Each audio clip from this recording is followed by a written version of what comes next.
The first shift under Brotherhood control started before sunrise. No sirens, no time clocks, just the dull clang of steel on steel, and the low murmur of men who'd stopped asking permission to build.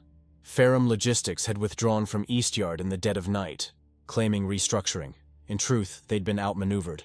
With inspectors circling and public sentiment turning, they saw the writing on the bulkhead. Victor Lang saw opportunity. By midday, the Brotherhood had claimed the site. Lockers were emptied, security feeds rerouted. New signage, hand-painted, understated, marked the zone as worker autonomous. It wasn't a strike, it wasn't theft. It was transition. Reyes took over operations. Juno managed supply chains with a quiet efficiency that didn't need praise.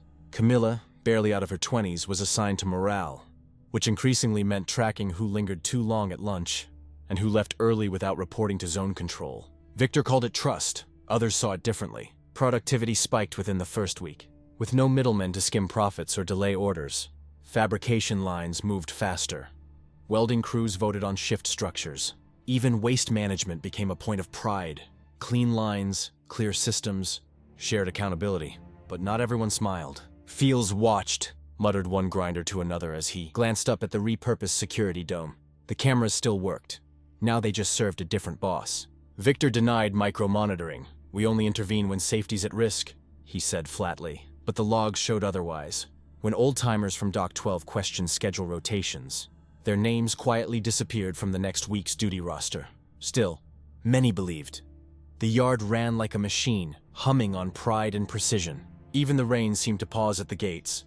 In the repurposed foreman's office, now stripped of corporate insignia, Victor stood over a new layout of the yard, annotated with ink and grease pencil, zones marked for expansion, fabrication towers retasked for worker housing. A separate sheet mapped out comms infrastructure, including relay lines tied into nearby sympathetic districts. "This is just the beginning," he murmured. To Reyes, who entered without knocking, it wasn't clear whether he meant the movement or the surveillance plan tucked beneath the map. The Brotherhood had proven it could run the yard. Now it would learn what it meant to own it.